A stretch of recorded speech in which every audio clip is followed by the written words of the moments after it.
The day I found out my wedding savings had been handed over to my sister, I turned to my fiancé in disbelief. He didn't even blink before telling my family they had exactly 72 hours to return every rupee. That was the moment everything shifted. People say brides cry on their wedding day, but my tears started long before any aisle came into view. It began when my father stared at me without shame and said, "We used your wedding money for your sister. She deserved the attention more than you." My stomach dropped. My throat tightened. I couldn't even form a sentence before my fiancé, Lucas, stepped forward with a calm, steady smile, like he already knew how this story would end. 72 hours, he said softly.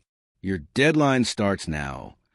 I had always been the quiet one in the family, the person they drained whenever they needed something, emotionally, financially, anything. But taking the money I had saved for years just so my sister could throw her third extravagant engagement celebration, that was the moment I snapped. Lucas already had a plan. "Trust me," he whispered later that night. He wasn't just any guy. He worked in cybersecurity. Meanwhile, my parents were known in town for bending rules, dodging taxes, hiding properties, and running fake charitable events for attention. By sunrise, Lucas had neatly organized every shady detail into a digital report. At exactly 10 in the morning, he sent it anonymously to the authorities. My sister, our self-declared diva, woke up to find her social media accounts shut down for false sponsorships. The brand she bragged about cut ties instantly. Her skincare partnerships gone. Her image consulting contracts canceled. Her grand engagement event scrapped for branding conflicts. Her spotlight disappeared faster than my father could come up with a lie. On the third day, the authorities arrived at my parents' home. Accounts frozen. Cars taken away. Investigations opened. And right when the chaos hit its peak, Lucas sent one final message to my father. "You took her wedding savings. We just reclaimed your future." Then we cut all ties. No calls.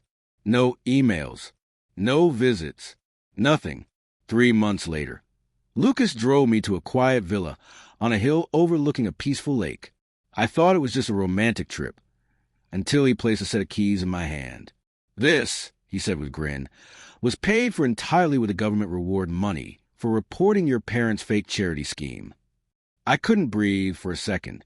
The reward was 3 times more than what my family had stolen. We married right there on the villa terrace at sunset. Soft music, warm breeze, everything paid for by the downfall of the people who tried to ruin me.